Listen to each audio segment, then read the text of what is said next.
Yeah, I mean, I don't like a bully, and I don't like someone who tries to like they almost are making a joke out of like getting under the people in Benghazi. I'm sorry, you're messing with heroes.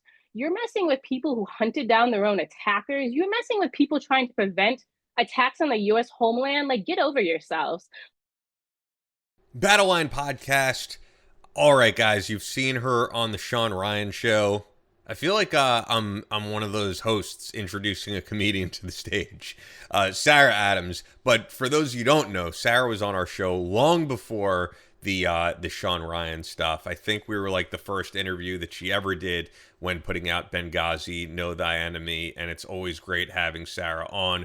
Chris is not on this episode because he is currently doing a speaking engagement in North Dakota, but do not go anywhere because we discuss a lot of stuff going on, whether it's homegrown terrorism or some of the drama, quite honestly, that's gone on between these people who are attacking the survivors of the Benghazi attacks, as well as her. I wanted to hear her take on it, and she does give her take on it.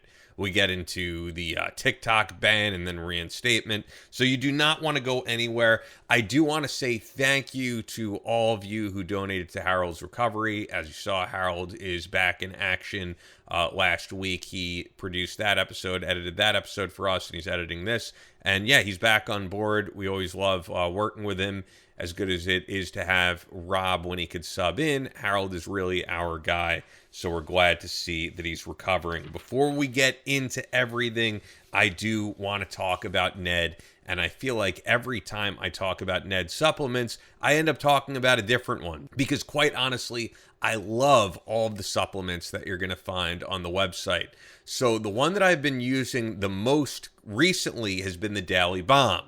Not to be confused with the Daily Blend. That's their CBD. The Daily Balm, the topical skin balm, because it is freezing here in New York, literally, and my skin dries out so much. This stuff is tremendous if you have dry skin during this time of year and you don't want to have all these cracks on your hands and elsewhere and all that other crap that I deal with, and I'm sure that many of you deal with. But the thing is, so many topical products that you're going to buy at the local pharmacy and things like that have ingredients that are really toxic to your health and that you should not be putting on your skin.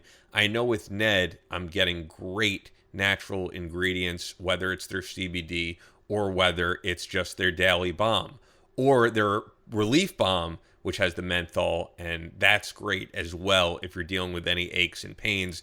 And I do tend to use that one as well this time of year a lot because my joints tend to lock up, and I put that on and I get some great relief. And then before I go to sleep, I take my CBD and I get a great night's sleep.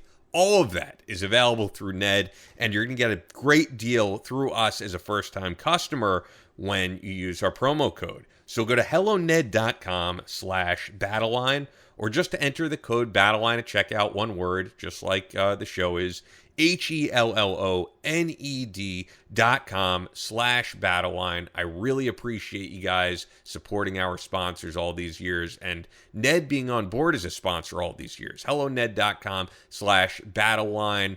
And yeah, if you support this show, as I always say, please subscribe, leave a review if you're listening on Spotify or Apple Podcasts, write a comment. All of that stuff really helps greatly in the algorithm. With that, let's get over to a longtime friend of the show, and the first time she's been on in a while, Sarah Adams.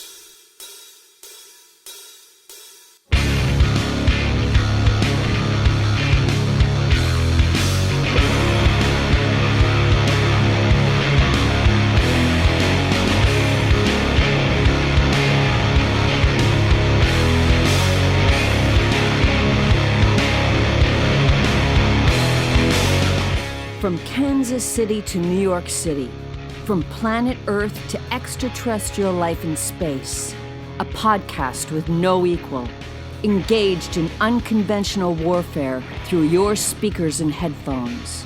This is a show about embracing the suck, conquering your demons, and finding God in the face of adversity. Chris Tonto Peranto. Switch is on. Motherfucker, I'm gonna shoot you in the face. Ian Scotto. You know, Ian and I have been dating for a long time. You are now tuned into the Battle Line Podcast.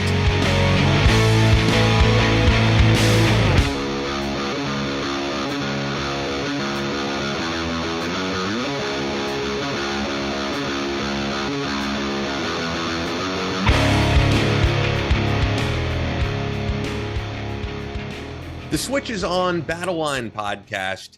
Everybody, I think, who's listening to this podcast, at least, for the most part, knows Sarah Adams, CIA targeter, best known really by this audience as the author of Benghazi, Know Thy Enemy, but then also quite a few very notable appearances on the Sean Ryan show. Although I think we were like the first podcast to ever have you on because of Chris's experience with you.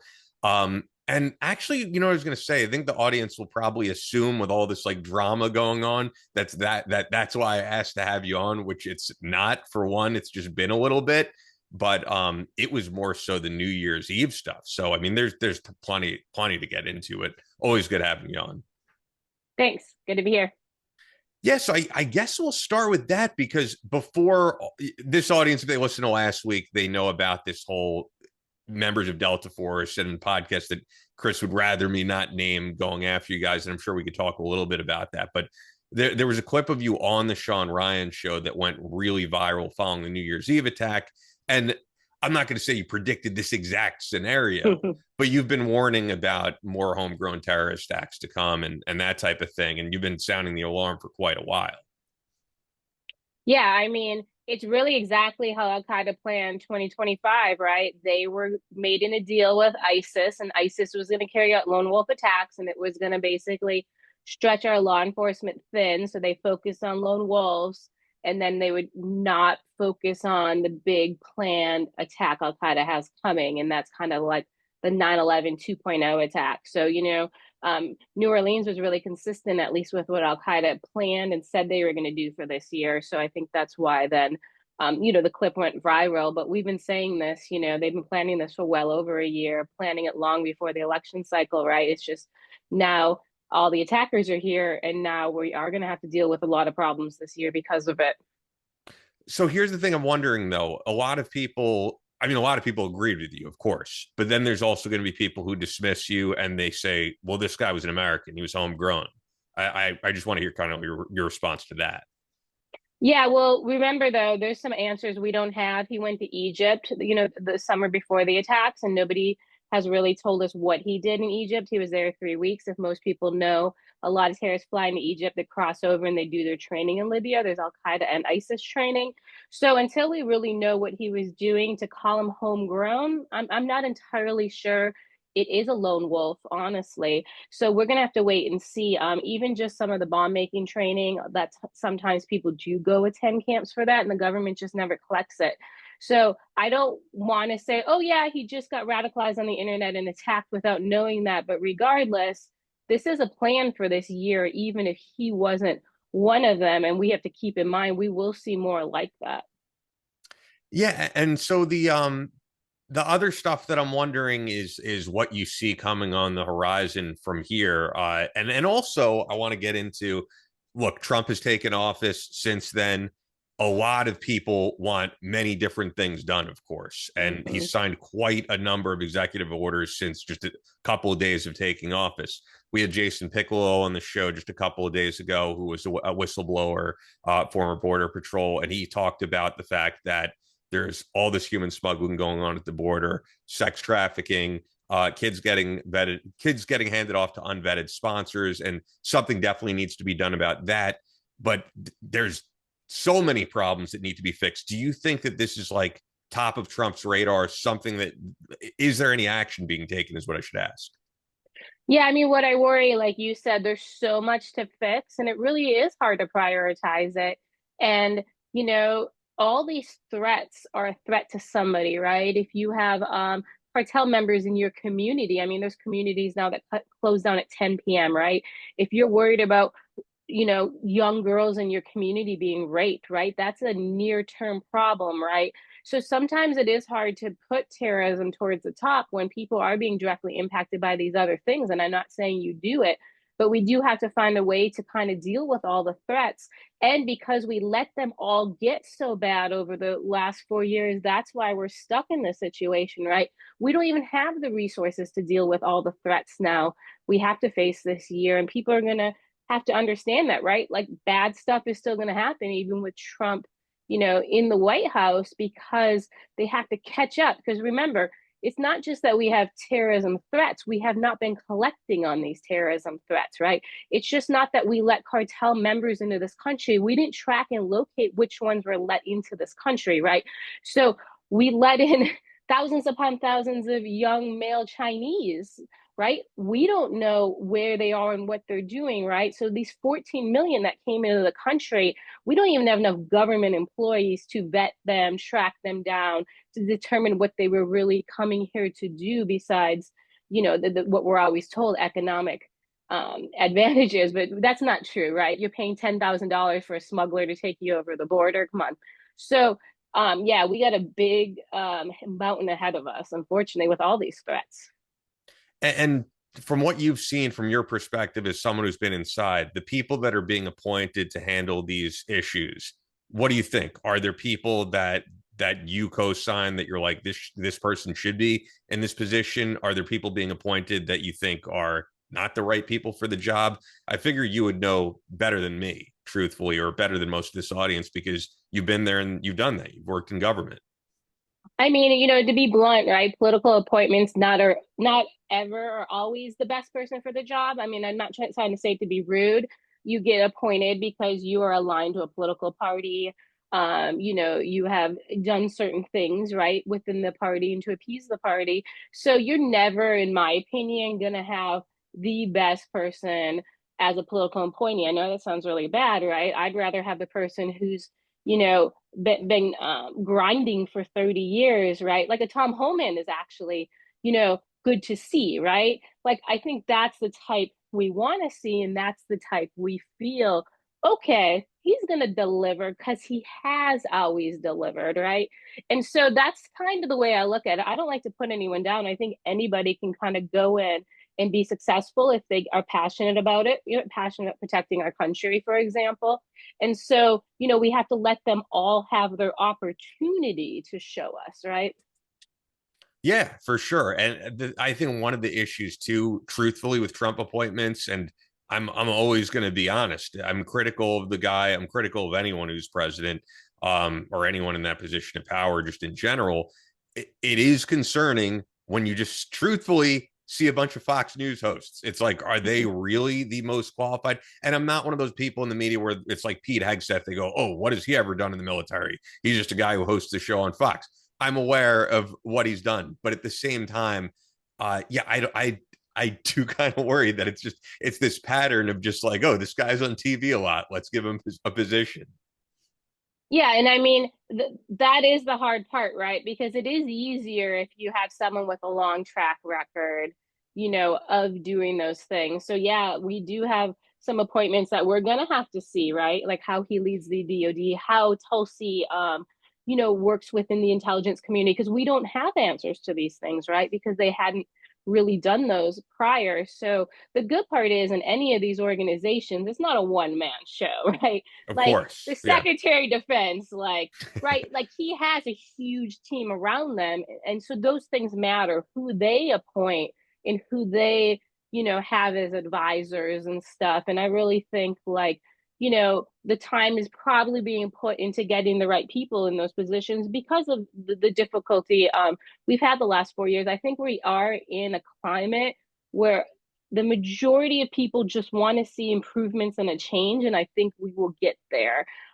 Will everyone he chose be in the job in 6 months? I don't know about that, right? But I do think like we should give them the opportunity to see how they can deliver and how they can just do something different. We need to change. Yeah, the one guy I've been impressed with that I really knew very little about was Kash Patel. And I just saw how the media went on the attack with this guy so hard. And I think my instinct was like, if this guy is being attacked this hard, he must be doing something right. So I knew very little. I knew he was a fellow Long Island guy. But then actually, and this is a plug for a show you're regularly on, I listened to the full Sean Ryan interview. And I'll be honest, I had no idea his involvement in the Benghazi committee or any of that.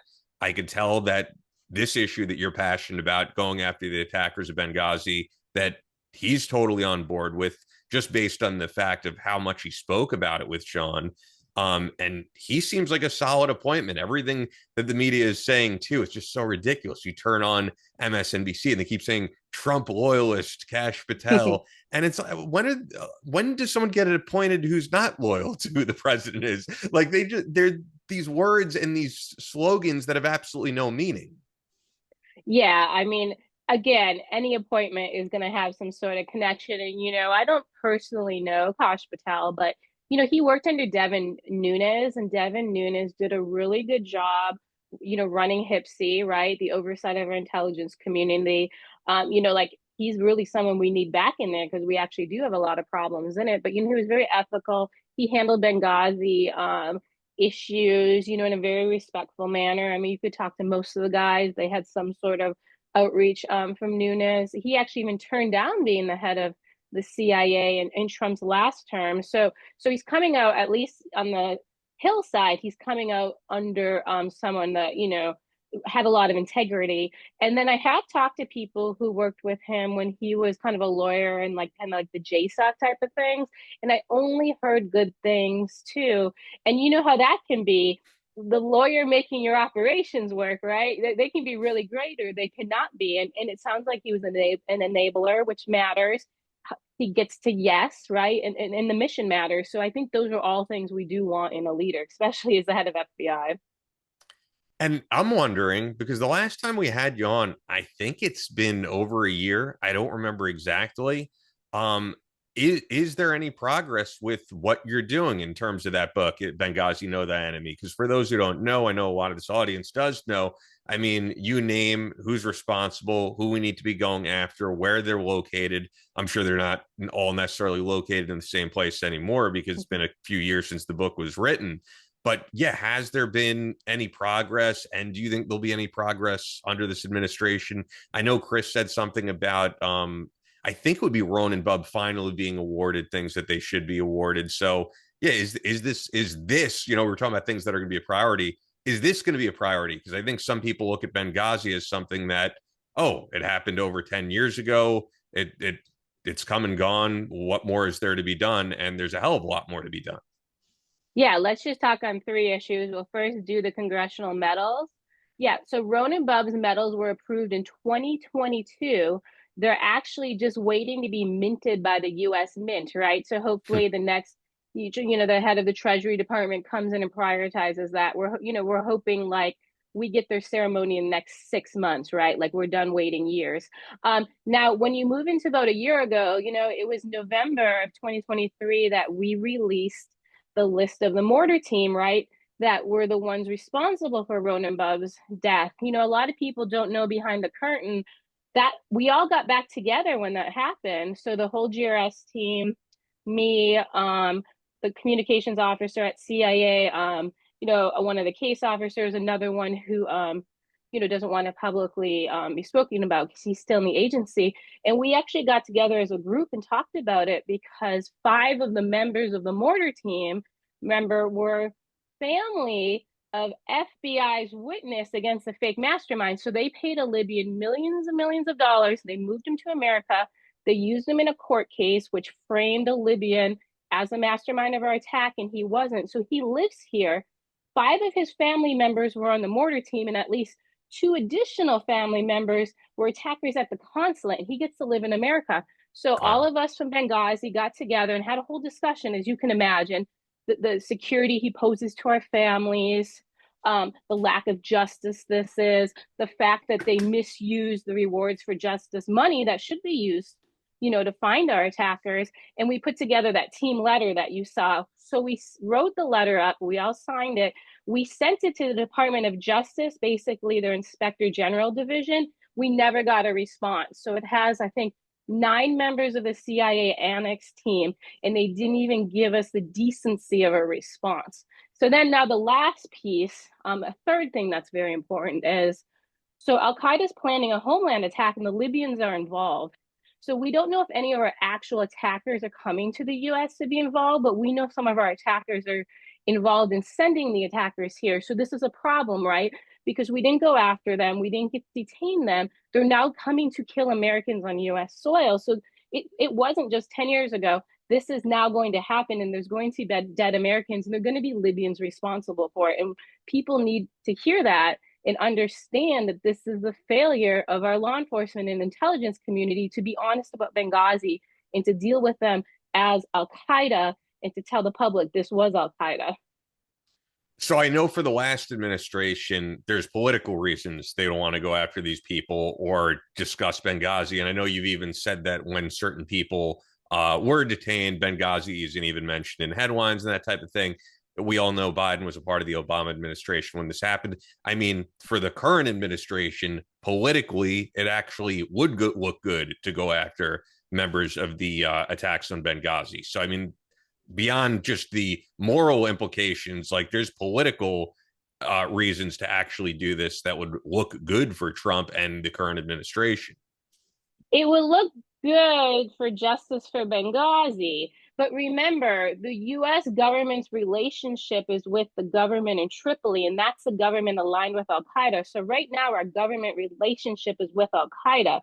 If Trump starts going after Libyan terrorists, let's say in Libya first, even though there's some in Afghanistan, in Libya, it's going to look like he's aligned with General Haftar, and the press is going to call that Russian collusion. And that's why they didn't do it the last time.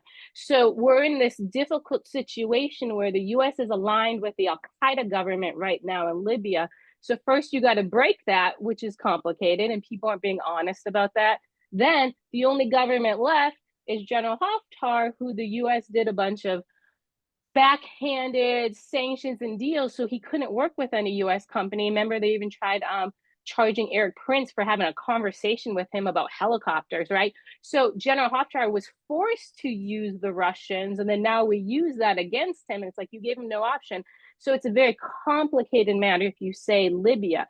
Now, if you say Trump going after the Benghazi attackers in Afghanistan, again, very complicated, right? We spent a long war there. People don't want to go back. I mean, nobody's asking you to go back. We're just asking the start of air operations. But again, the US government is meeting with the Taliban. They're collecting intelligence from the Taliban and they're paying the Taliban, right?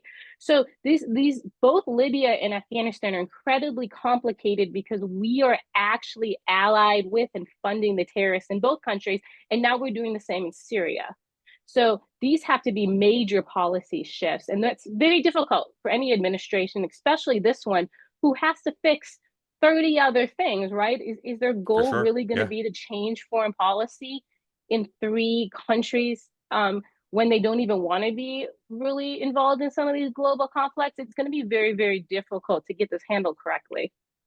Yeah, you saying what you just said at the end is interesting because it is some type of balance there, right? Because people voted for the current administration because they said, we don't want to be the world police. We don't want to be involved in every single country's affairs. I think when people look at Libya and they hear from people like Chris who say there's no reason we should have been in Libya, we shouldn't be destabilizing countries, and we shouldn't be installing a new government, getting rid of a dictator there to put in some other dictator. Like, I think people are on that same page. So then I think it's the balancing act of how do you take care of orders that are actually going to put American lives in harm's way.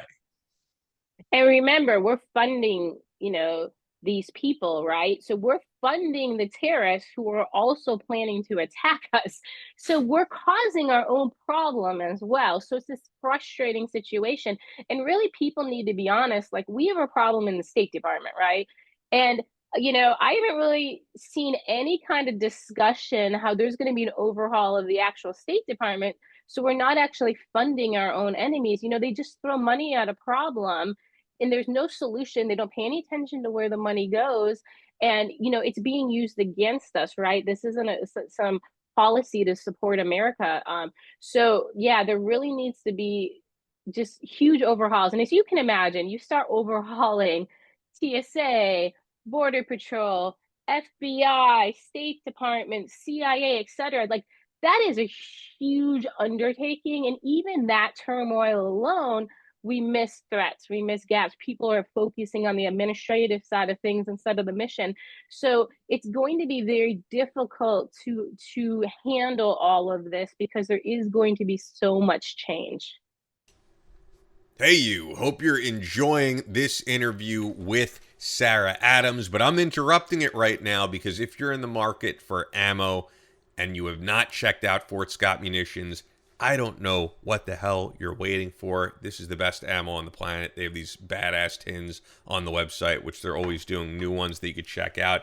And Fort Scott is available everywhere, really, anywhere you buy ammo, but they have a great deal through us. So I just want to let you know about FSM, a manufacturer of multi-federal patented solid copper and brass CNC spun ammunition.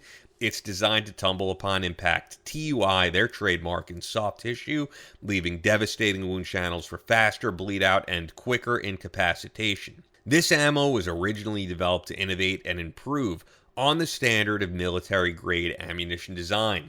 It was found that not only did the TUI ammunition outperform competitors in the self-defense industry, but it quickly became apparent that it would be a top contender for hunters alike. With the ammunition being CNC spun, the tolerances are some of the tightest on the market, ensuring that you receive the same results with each pull of the trigger. Go there now, fsm.com, and use our promo code because you're going to get the best deal through us when you do so. It's 15% off select merchandise and ammo, and that is Battleline. One word, Battleline, fsm.com. Use the promo code Battleline. Check them out, because if you support us, you really got to support them, because ever since we started this podcast, they've been on board. So we really appreciate what they do, and we appreciate you guys for supporting them throughout the years. With that, let's get right back to my interview with Sarah Adams. Yeah, you know what's crazy? As you're saying that in terms of overhauling parts of government, I haven't really talked about this on the podcast, but because you brought it up, it just brought it to my memory. When I was like sort of in between jobs and going from Connecticut back to Long Island, there were these huge hiring events for federal air marshals in New Jersey. And it was like, hey, I'll go to this event. Maybe I'll do it. Who knows? And then I saw the head of, I think it's I don't know what her position was, but she has a high up position, I will say, with the federal air marshals on Fox News, who was being very candid, saying, yeah, we're not going after terrorists anymore. We're just on flights to like escort illegal immigrants from one state to another state, and which is, creating this whole migrant crisis. And that was amazing to me. I was like, oh, so that's why they're having these huge hiring events. And I mean, that stuff like that, extremely troubling. Yeah, that might have been Sonia, who's head of the Federal Air Marshals, That's it's what like a it's, I believe. commission or Yeah. union. Yeah, she's actually great. But the really interesting thing is they have multiple issues, right? They have the fact they've been allocated. They were allocated to multiple things, right? The some of the Afghanistan withdrawal, and then, like you said, the border. Another thing, though, is in 2003, their intel unit was removed when, we had this whole DHS thing created and everything. So they don't even have their own intelligence unit anymore. They actually, multiple times, the federal air marshals have reached out to our investigation asking for information because they don't get it from the government. Think of how bad that is. And then a lot of the air marshals were used recently at the inauguration, right? And the interesting thing is, prior to the inauguration, if you've seen on Sean Ryan, I've talked about these new innovative prefabricated suicide vests Al Qaeda has made. Jane Doe has gone on Sean Ryan and talked about it. Well, Yeah, I the saw that was recent. TSA's, yeah, well, And that's a personal friend of yours, right? well, we know her. So I run an investigation. She runs investigation, if that makes sense. And Mm-hmm. we'll like reach out. Is this what you're seeing? Is this what you're seeing? But we don't run, like, I don't know her assets. She doesn't know my assets, if that makes sense. So I think people got Okay. confused when Sean discussed me on there. So we don't do it. She has her thing, I have my thing. But the interesting part is, I don't think a lot of people know. So the TSA intelligence shop actually sent out a memo saying the suicide vests were fake. Well, as you can imagine, that then went to the air marshals, and all these air marshals started contacting me working the president's inauguration saying, hey, why is the TSA getting in the way and saying these vests are fake? And I said, I have no idea. And so that was a huge problem because they were sending that out before the inauguration. So not even increasing any security at our airports or telling the air marshals who are working the inauguration, watch out for these prefabricated vests, they could be an issue. So they're even working against increasing and improving security, which is very, very dangerous. And it's good to see Trump this week remove the head of the TSA. He should remove also people in that intelligence shop, to be honest, because they're lying. Yeah. And you were talking about the idea of funding our enemies. I mean, there's so many components of where this is going on. I mean, the big one I would say right now that's just on people's radar is the amount of people who are donating, they feel, to victims of what's going on to the Palestinians. But then we know that money going to UNRWA, if I'm pronouncing that right, and all these other organizations, like it goes to fund Hamas, it goes to fund the terrorists. There really is no organization where the money is going to people who, no matter how you see this conflict, are losing their homes and that type of thing. It's going to the government over there, which are terrorists. Yeah, I mean, the UN is one of the greatest funders of terrorism. I'm 100% defund the UN. I know we really recently just said we're going to defund, the Gaza version of it, but I've already identified 5 terrorist camps inside of Afghanistan solely funded by UNHCR, right? So Wow. they basically are funding these camps, saying they're refugee centers. The same thing happened in Libya. There was multiple terrorist camps. UN funded them. General Haftar bombed them, and then it became, oh my gosh, he's committing war crimes. He's like, no, you're just funding a terrorist camp, right? So people need to be honest about it. I don't know why we're giving even a penny to the UN at this point, in any Yeah. branch of it. And Trump stopped it to one piece, but I think we need to stop it to all at this point because they don't just fund terrorism, right? They fund human trafficking. I've been overseas, they run their own fiefdoms. There's so much corruption, right? They go into these countries, and if they're not acting as the white savior, they're like, hey, how can I milk this? How can I make money off businesses? How can I get the government to bribe me? How can I enrich myself in this position, right? And that's not American ideals, and we shouldn't want to be a part of that. Yeah, I would fully agree. One other thing that's kind of connected with this that I was actually just wondering your take on, a little bit unrelated, but all of this is kind of interconnected. The recent stuff with TikTok, because we were speaking about when we first started. I still think people see TikTok as, why is it a big deal? It's people Hmm. doing dance moves and stuff. But you were talking about radicalization. This is a app that's created and really funded and operated by a very hostile government. And they're very purposeful with what they allow in there, what they don't allow in there. And I do think it's definitely being used as a part of technology to radicalize younger people. I don't think they are taking down videos that radicalize young people to do the type of things that you've been sounding the alarms on. Yeah, I mean, it's used for influence, but it's also used to collect information, right? And then the misinformation on it, which is dangerous because it's not just what China controls and what China puts out, which is a huge problem, and it's going to it's basically changed the thinking of an entire generation of Americans, and no one paid attention to that was happening to their kids.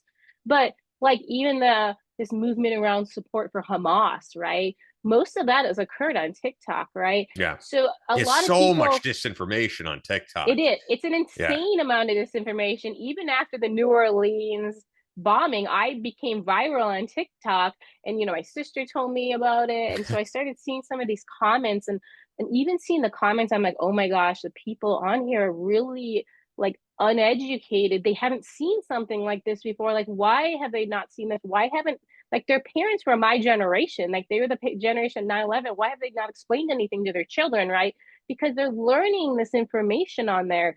So I get people's point, hey, if you take down one social media or one source from us, you could go after another. I understand that argument, but this is a company owned and controlled essentially by a foreign government and basically the military arm, and it's a government that we do not have a relationship with. So yeah, I don't use TikTok. I also would Yeah. never put my info on it.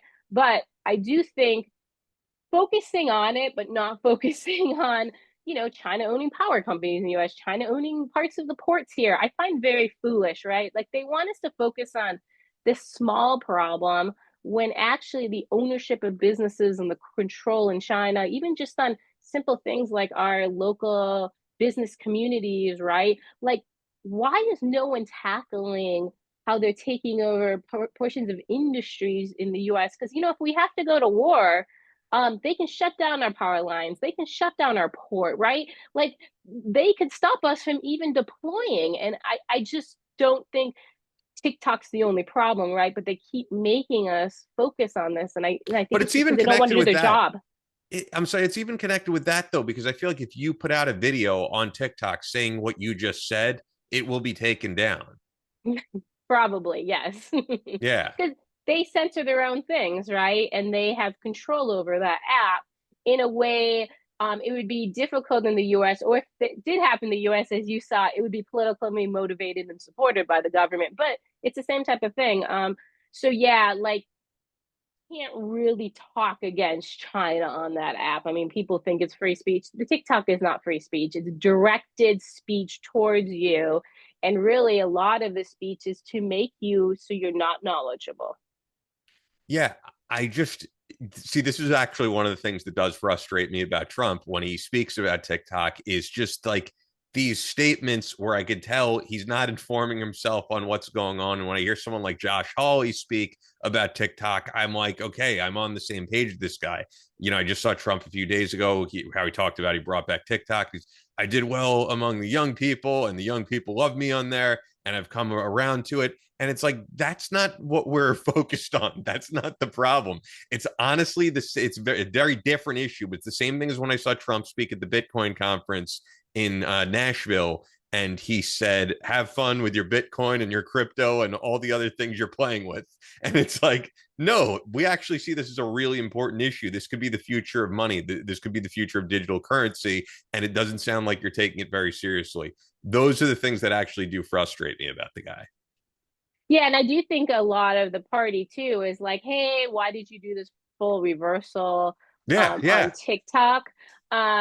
Because there is a threat from TikTok. And remember, the information they're collecting, I think people get very confused. They're like, oh, they're collecting on a 18-year-old. Well, the 18-year-old is going to be 28, and they're going to be 38, and they're going to be a leader in this country one day, right?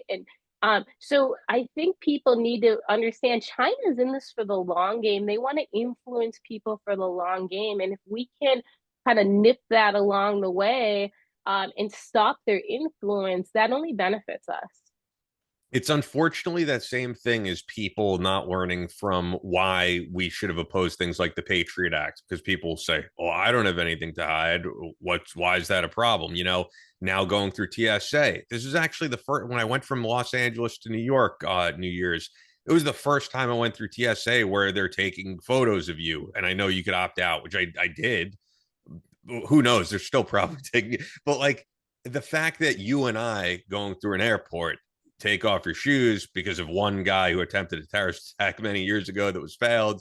We got to take a photo of you. We got to do this biometric scanning.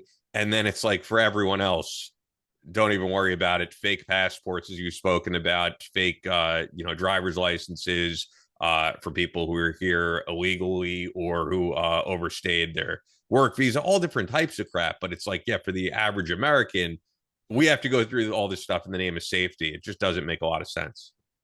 Yeah, well, we need a delicate balance, right? Like the shoe bomb went off, right? There was a moisture problem. They didn't make the bomb correctly, right?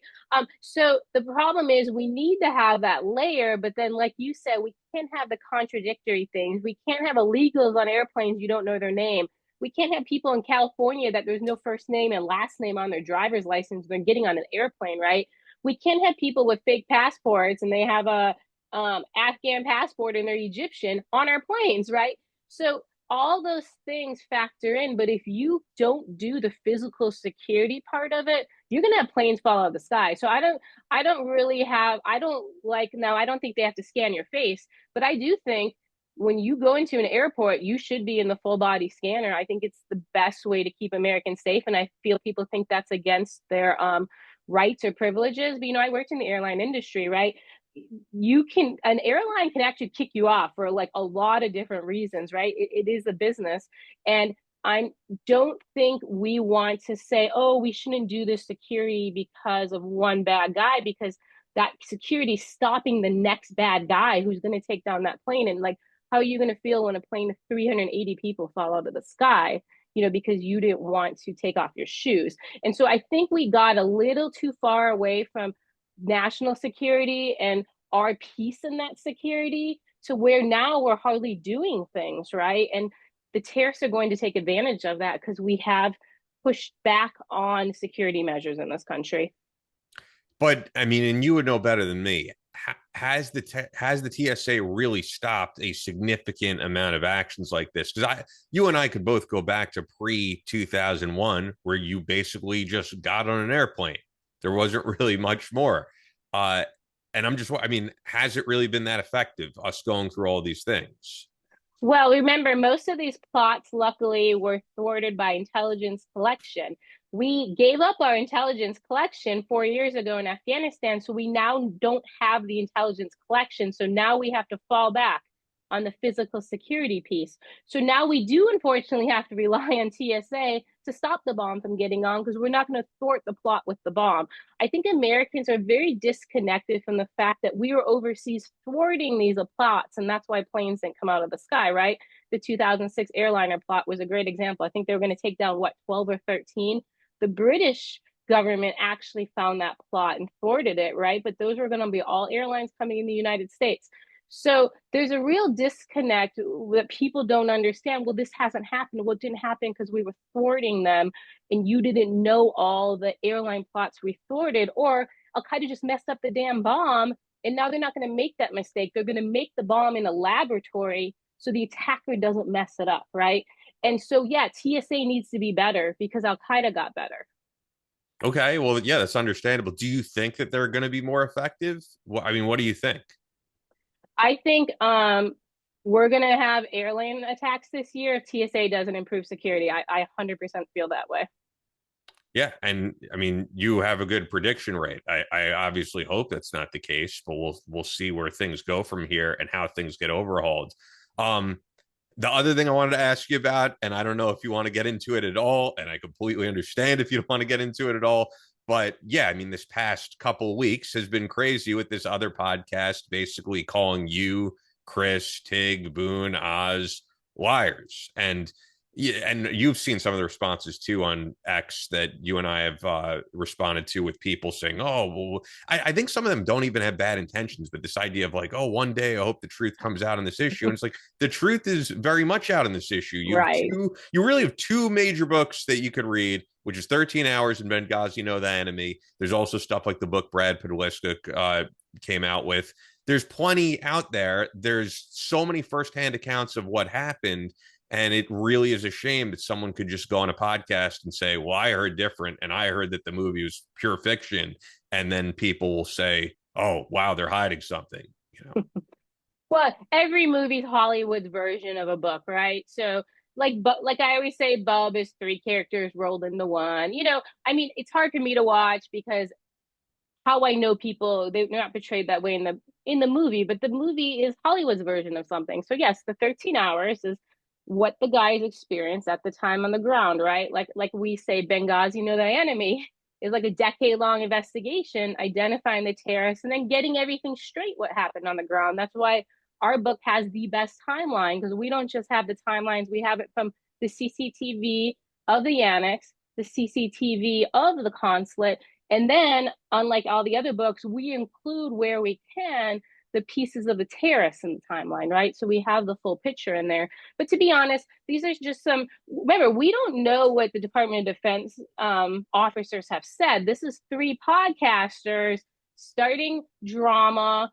So, we don't really want to play into that. Now, I did get lots of questions. Apparently, they were saying, one of the biggest things is the Department of Defense people negotiated for the ambassador's body, and that was been lied about. So I had a ton of questions on that. Again, we don't know if that's what they said because they haven't played anything that they said. So I did answer that on X and got a bunch of crazy people. But really, if a lot of people don't understand this, so the ambassador was found hours later. He was basically on the side of kind of a bed, like he might have been trying to get, low under the smoke or something. And so some Libyans, this is well after the attackers left, hours after, it was after the looters, it was now kind of neighbors were going around and seeing what happened, and they saw him on the ground. So there was two gentlemen. They ran outside and they saw a Libyan army officer and said, "Hey, can you come and help us? There's a man on the floor." So they ran in and they pull him out. And then someone actually starts recording. So as they walk out with him, they set him on the ground and they say, Allahu Akbar, because they think he's alive. And so then they have a discussion. We need to run him to the hospital. So they carry him to the hospital. And that's when that picture gets clicked in the video that came on like front of New York Times and stuff. And people Yeah. think he's being dragged. So he got moved to a vehicle, and the vehicle was owned by a neighbor who knew the ambassador. So the neighbor alone brought the ambassador to Benghazi Medical Center. This isn't the terrorist hospital. That was Al Jalil. He was in the public, safe hospital. And unfortunately, the doctor did try for a long time. I've read the whole medical record. He really tried to revive him, but he arrived deceased, unfortunately. Well, when that movement happened of the ambassador, when they're carrying him, the gentleman behind him in that picture or the video, if you've seen the video, is the Libyan army officer, and he has a phone in his mouth. So he grabbed the phone off the floor by the ambassador because he's like, I need to make notifications of this American. None of them really knew who it was, the ambassador that they're carrying him out, because it was just locals in there. So he then, when the neighbor takes the ambassador, he starts calling all the numbers in the phone in his mouth, right? And he's like, hey, he's at the hospital. Well, that's when everybody thought, oh, this could be a ruse. We don't want to go to the hospital because we could be ambushed there. So what they did is they called the Libyan, his name is Boubacar Habib, and said, hey, can you go or send someone to see if it's actually the ambassador? And he said, hey, the terrorists are asking for my name on the consulate. I shouldn't go in case it is an ambush. I'll send someone else. And he called a Libyan official named Mustafa al-Saglisi. And Mustafa al-Saglisi went to the hospital. He knew the ambassador well. If you've read her book, he's also the brother of one of the attackers, Khalid al-Saglisi, an Al-Qaeda member.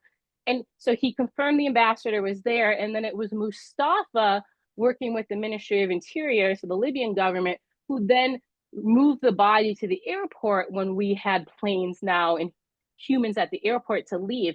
So it was just two Libyans who recovered his body. But again, there didn't need to be negotiations. His body wasn't held by like enemy forces. So yeah, that's been one of these whole arguments apparently with these podcasters.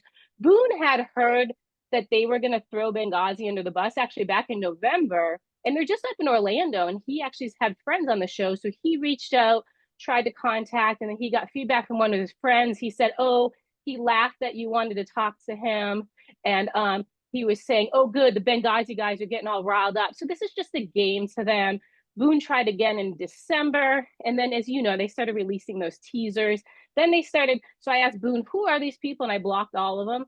And then one of them said, we reached out to Sarah and politely, and she went talking. It's like, if you wrote me a DM, I never saw it. But then they started playing me and throwing me in it. And it's like, it's just foolishness, as because I told you the three issues we're dealing with is one, the Libyans are going to attack here, and you're wasting time talking about and lying about how a body was moved to an airport, right? When we actually have Libyan terrorists on US soil.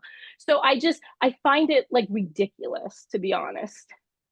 Yeah, I really don't know anything about this show. I just saw the clip when it came out. I saw your comments, Take's comments, and Chris's, but just from the little I know, their MO does seem to be attacking high profile veterans, who do stuff publicly, whether it's podcasting or anything like that, or who have been a part of high profile important events.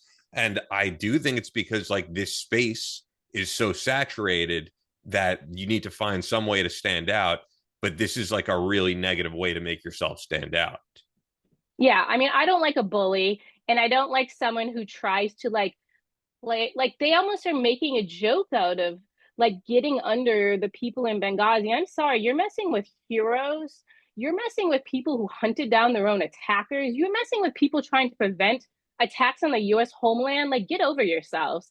Like, I cannot even waste my time on it. Like, we've had team meetings on it, as Kanto said, and Yeah. talked about it, and we're all on the same page.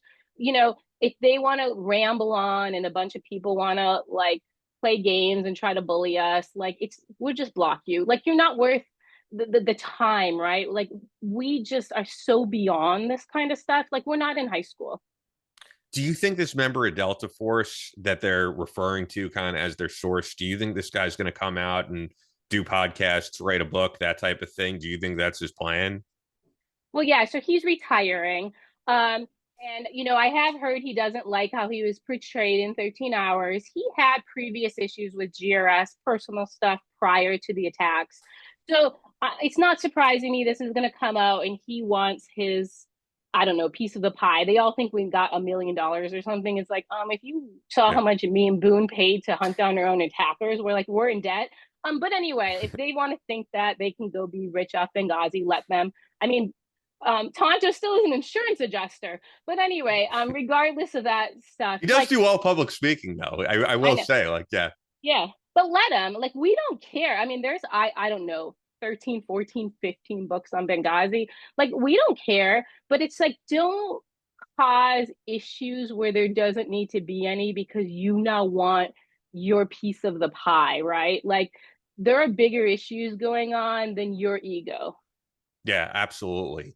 Well, the positive thing that Chris said about this whole ordeal on the last podcast that we did, and he's posted about it, is that there's a reason why we've never had the other guys on the show except for Tig really early on when we started. And it wasn't like the best podcast because it was audio only and we were kind of just getting started. But like Chris is very open about this. He wasn't really talking to any of the other guys.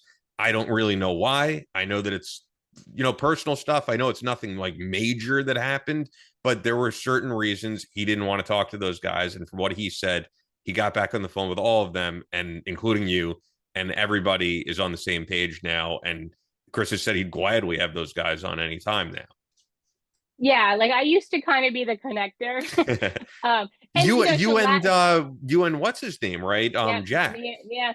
Well, yeah, and our commo guy, right? But last year when we all had to come together to discuss the mortar team, right, and the fact that this FBI source, it wasn't complicated. Everybody actually came to the table and talked about it. So we didn't have huge divisions, but like Chris said, we weren't like calling and seeing how your family's doing. Hey, let's get together over a long weekend. Like we hadn't done that in a long time. And now, we're getting closer together and then hopefully going to do it. I tried to even do a reunion at the 10-year anniversary, and I got a lot of, I don't want to see him, and I don't want to see him, and you know what I mean. And I was like, I had to give up on the effort, right? But yeah, And it's so so hard it to is get Chris good. to just like go anywhere. I know Yeah. this. So yeah, so it is good to have us now be on joint calls again and discussing things because, like I said, we do have issues with this homeland attack, and I would like to have the guys more involved because we all have different networks, we all have different connections, and we all could work this threat together. Yeah, the funny thing about Chris, because he's really the only one I know of these guys, is that when I met Chris, I met him at SiriusXM when I was working on Andrew Wilkow's show, and his media career, I would say, took off from there like a rocket ship. And you couldn't turn on Fox News without seeing Chris. You couldn't even turn on a fucking TV without seeing that sunglass commercial. So he was doing everything, and I think he drove himself kind of crazy. He would say it himself because he said no to nothing. He turned down nothing, and it really drove him to a breaking point. And it's funny because then we started doing this podcast, and he basically said to me, I am not going to do any media anymore. And I figured it was like, all right, you're not going to do anything for a little bit. But it's really been 5 years of him doing pretty much nothing. And then he went on the Sean Ryan show, which has had a tremendous response, just like your episodes did. It's at millions of streams when you include the audio platforms as well, because YouTube, that's probably less than half of the actual listenership. And I mean, I do think it's good to see him back doing these things. And I feel like it's funny. Chris is very like hot and cold with certain things. And I think I've told him many times, like there is a happy medium in between. If it's a podcaster or a show that you respect the host and you feel like it'll be a great, a great opportunity to get on there, not just to promote your businesses, but also to talk about the legacy of these guys who died, go out there and do it. It doesn't mean you have to do 10 media appearances a week. Just every now and again, do something because it actually is great to see. And Chris has seen the response on the Sean Ryan episode, there's all these people in the YouTube comments, which you've probably experienced, saying, I didn't even know this event happened. I had no idea. And as I said to Chris, it's not that these people are living under a rock or that they don't give a shit about politics. It's that Sean Ryan at the moment is the number one show. And there's a lot of kids who are interested in this stuff who are 20 who were a like preteen when Benghazi happened. So it's not their fault that they know nothing about it. And it's on you guys to educate them. Yeah, that's the way I look at it. I even like smaller shows. Sean became big, but he was Huge. yeah, but when I first went on he was less than a million, but it was just to explain to people, right, what was going on, explain to them how, Libya still mattered. But remember, the world of press and the world of politics can like eat you up and spit you out and not give a damn about you, right? So you have to know when to say no. And there's times you go on something you're like, I never should have done that, right? But really, I focus on, hey, let me just get out my knowledge, my info, like you said, to the people who really just don't know what's kind of, happening, you know, behind the scenes, right? I mean, Afghanistan alone, I mean, there's only 50 terrorist camps. The groups are all coming together. We're funding it. If like someone needs to say that to the American people because that's their dollars, right? So in those cases, I'm willing to do it. But as you know, that comes at a cost, right? It comes at a personal cost. It comes at professional cost. It comes at you get stalkers, crazies. I mean, even terrorists. So there's security costs involved, and so it can be a lot on somebody to get pulled into all that. Just even comments on social media. It's like people just aren't nice. No. Um, and so, unfortunately, you have to have the right boundary and to do that. And I honestly like to lean away from press. So we did Benghazi, Know Thy Enemy, the Benghazi investigation in secret. We did the Abbey Gate, which we call H. Kai, Know Thy Enemy, in secret. And then we did, the October 7th investigation into the Hamas attacks in secret, right? And they're successful because we didn't share them until after the fact. And there is this delicate balance to where you can get more done when you're not spending time on the people who suck your energy and suck your time and Yeah. aren't working the mission with you or doing even caring about the best for you, right? Yeah, and it is about finding a balance. It's exactly what it is. And as someone who's worked in radio for a really long time, I also worked in TV for an extremely short time. I know that it's the loudest voices and not the most informed who are on TV. So it's up to the people who really know their stuff to get on TV. Otherwise, people are informed by just loudmouths who really don't know much. I mean, there's one guy who I won't say a name. I kind of want to, but like this audience would know who I'm talking about, and he has a big audience, and people love him, and they think he's great, and he's a former Navy SEAL. But like this guy goes on TV as an expert on policing, for example, and they say former police officer. When I know for a fact that this guy worked as a police officer in a very small town for about 3 months, that should not be your subject matter expert on what's going on in policing issues. But because he's just a guy who does media, that's who goes on there. And then in the worst case, for example, there was like that guy, Wayne Simmons, who was a fake CIA officer who was on Fox News all the time, who had a blurb from Donald Rumsfeld on his book. And the blurb was something like Wayne Simmons has been there and done that. He knows his stuff. And then we find out his entire career is fake. And it's because people in the media don't vet anyone. Someone could just say, I worked in the CIA, and they will be a Fox News contributor or an MSNBC contributor. I mean, the latest of which I've seen is Dave Park is going after this guy, Malcolm Nance, who's on MSNBC all the time and has faked a ton of his credentials. According to Dave, because I don't want to get sued, I know it's between like both of these guys, but I do happen to believe Dave on this. I know Dave knows his stuff. But my point being, like, it is up to you guys to go out there and get the real story out there, because if you don't do it, someone else is going to be out there and they're probably going to say the wrong things and get the story wrong. Yeah, and you remember though, lots of times these people get chosen too because they say, what the outlets want them to say, and they push a certain narrative. And we do have to remember that's why we also see a lot of the same people, right? Because they can be influenced. It's an unfortunate thing.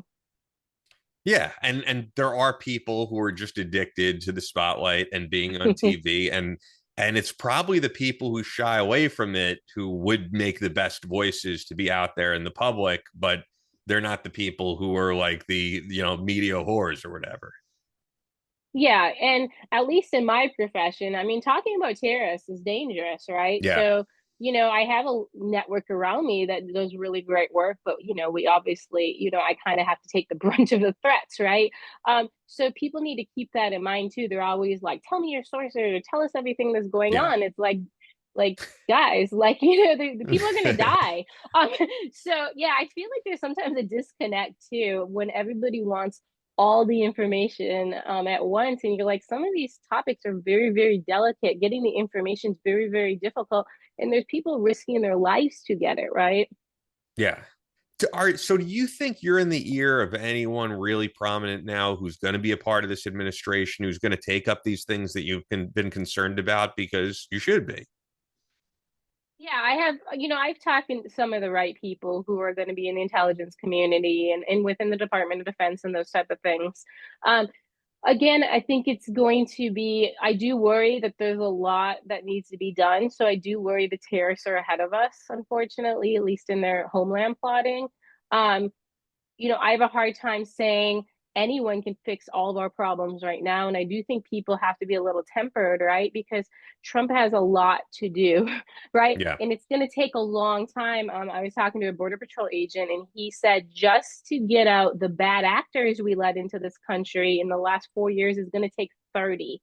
So we also have to have some sort of understanding of how big these problems are, and they're not going to be fixed next month. And I'm worried people want quick fixes to very difficult issues, and they need to understand all this is going to take a lot of work, right? A lot of commitment, a lot of people on these problems. They're very difficult. Yeah, and that's also why I feel, and I get people's concern with this. Like the priority when you talk about bad actors and people who are here illegally has to be the people that you're talking about who are like plotting attacks against the U.S. It shouldn't have to be said like that should be the priority over someone who's been here for however many years and works at the local grocery store or something. I do get it. It is a crime to come here illegally. I'm not going to say they're law abiding if they're here illegal because you did break a law, but there actually should be a priority of like the people that are really threats to America and not someone who actually is just trying to find a better life here. Yeah, and I haven't heard anyone saying, they want to find pathways for people who've been here a very long time. Because it is a complicated system, right? Like you said, 20 years. So there is the issue of, right, what can we make illegal? We don't want to promote being illegal, right? Because what's what brought more people in. But from everything I've seen and heard, the focus is on the bad actors, right? Is it the cartel members, the human traffickers, the criminals, and then hopefully the terrorists. The terrorists are more complicated because all these people, we didn't exactly, because of how haphazard all the collection was, like they weren't even taking people's true names when they let them in the country, right? A lot of people are in these fake names. So we don't even You know who's remember? in I the remember you saying country. that. Yeah. What did you say? The Yeah, name was always like Mohammed bin, like just. yeah, it's crazy. And so finding these people, like people like, oh yeah, go find them and deport them. I'm like, go find them and deport them. We don't even know who's here yet. Um, so it's a huge problem. And like I said, it's not just the terrorists, it's all the other bad actors let in. And none of these people have been through any sort of vetting. When people say, oh, we vet and do all this great vetting, that's really dishonest. We don't even have that many people vetting, right? So I think we also need to just vetting's a farce. Now the more you can limit people coming in through legal pathways, the better you can vet them, right? But when you let in millions of people in a month, nobody's getting vetted. And so we have to understand, we also have to go back and vet from the last 4 or 5 years. And no one's even talking about that yet. That's beyond the illegal. That's the legal immigrants we brought in this country and didn't vet. Yeah. It's a mess. There's going to be a lot to get done.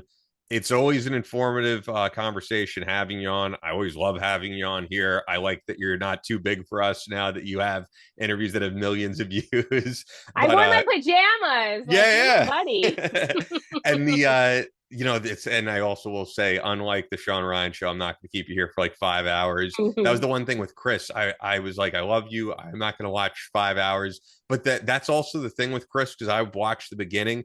Part of that is him, because I know that he said, like, be prepared. We could keep it 6 hours. But you could literally ask Chris, tell us your name, tell us what you've done, and he will ramble for 30 minutes. Oh, 100%. 100%. That's why I made a joke. So Sean put that little clip out of Chris's EDC, and I was walking my dog and I hit it thinking it's going to be like a minute or two. And I don't know, about like 10 minutes in the walk, I'm like, this thing is still going. And it was like a 30-minute EDC. And I was like, what the heck? All I said is I carry chapstick, right? So yeah, that's Chris. He's very long-winded. Yeah, that's definitely him. I know him from all these years of doing this. So at Ascari Media Group on Instagram, at TPA Sarah on X, but also at Benghazi Attacks on X. That's really the official Benghazi targeting X or Twitter. I've been getting more used to saying X. But yeah, anything else? Is there anything you're promoting at all? Is there another book in the works or anything like that? So I'm not doing a book, but I am helping an initiative that Scott Mann, I don't know if you know him. He's Yeah, in I've met him Operation before. Pineapple. Okay, oh, perfect.